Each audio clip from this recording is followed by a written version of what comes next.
I know you're the director at BMCC, right? Cannabis Workforce and Business Development Training Program. I know you guys do the Cannabis Security Solution Training, Cannabis Retail Dispensary Associate, Yes. Cannabis Manufacturing Technician Training, eventually providing associate degrees, right? Question I have is, are people who are locked up for cannabis still incarcerated? Are people who are locked up for cannabis, Who were locked up for cannabis? who were locked up for cannabis, still incarcerated? Cannabis what? Sale, distribution, like Say possession.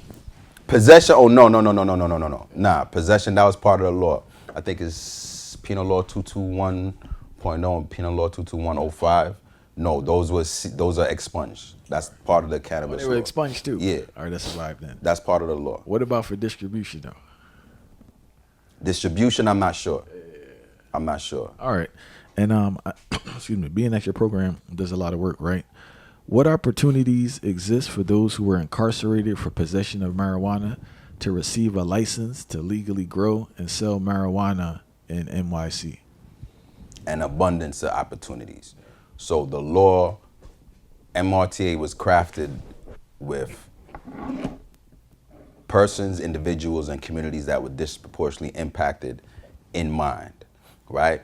I've been arrested. I just went to 320J, for my certificate of disposition. So if you want to know if you've been convicted of a cannabis offense, go to that county and get what is called a certificate of disposition, right? The law was created for these persons in mind. Me, Floyd Jarvis, I purposely didn't work. I forsook a legal job, a legal check for 3 years because I was waiting for this industry to pop off. And I told myself, when it does pop off, they got to pay me, which they're doing now. You understand? So I could be in a position like this chair and the chair at my office when brothers and ones-on-ones ask questions. Can they get into business? How they get into business? I'm here for that. You understand? So persons convicted of cannabis offenses do have first rights, first dibs to what is called a card license. CARD is an acronym, C-A-U-R-D, Conditional Adult Use Recreational Dispensary License, right? My brethren, Howard Miller, big ganja man, you understand? So I like to make it tangible because a lot of the ones, they like, fuck that shit, it's not real. Oh, my fault. Forget about that, it's not real. You know, they don't trust government agencies working for I&I. They can't even fathom that, right? My brethren, Howard Miller, tomorrow, he's from the Bronx, he's opening up 2 buzz dispensaries, him and his brother. This is 2024, January 22 or 23, can't remember. He came home off a 10-year bid. Federal bid, but the state picked it up, so his sentences ran concurrent. So while he had a Fed number, he had a state number. So he qualified for that. He's opening up. I don't know what more they want. It's real. Like, is that real, that tangible, that simple? And can you, for those watching who are interested, can you just briefly break down the process of what they need to do to put themselves in that position, or who they need to contact? Well, I would say contact I&I, but contact the institution that employs me, the Borough of Manhattan Community College.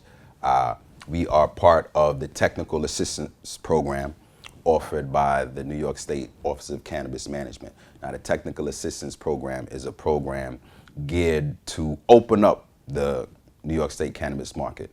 The state wants more small businesses, more persons to apply for licenses to help create more jobs. It's a lot of money in this industry. So they released a grant called a Technical Assistance Grant, and we're a part of that grant. And beginning in, I want to say, like May, June, we'll be starting our technical assistance program with 3 parts: persons that are new that want to get their license, persons that already have their license are in the November queue, December queue that are looking to build out and operationalization.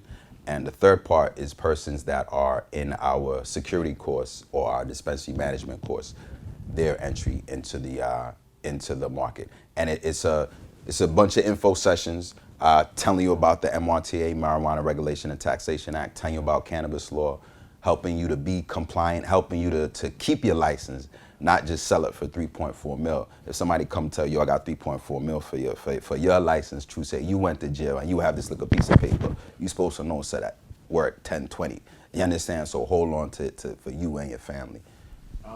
And where do you source your herb from? Are you locked in to buy from a specific place, or you can buy it from anyone when you get that license? Great question. You have to buy it from New York State growers. So the OCM started a program called the CCTM program, where a legacy market operator is a person who cultivated, distributed, processed, or sold marijuana for at least, some people say 5 years, I like to say 10, 15 years to really differentiate, for at least 10 years pre-legalization for a majority of their income. I'm gonna give it to them again. I want them to see themselves, because it's a popular word now. A legacy market operator is a person who cultivated, distributed, processed, sold marijuana 10 years pre-legalization for a majority of their income. That's the Manda. OCM started a program for these persons to report anonymously their work and how they did. And those persons received, enough of those persons received cultivator license. So it's not just Tom, Dick, and Harry growing. You understand? Some of the article Mandem is growing, and they could source it from them. Are they providing any funding or any assistance to set up your operation? So the TAP program, Technical Assistance Program, yes, that's one part of assistance. They had the CCTM program, that's another part of assistance. Funding is going to come by way of the Cannabis Advisory Board.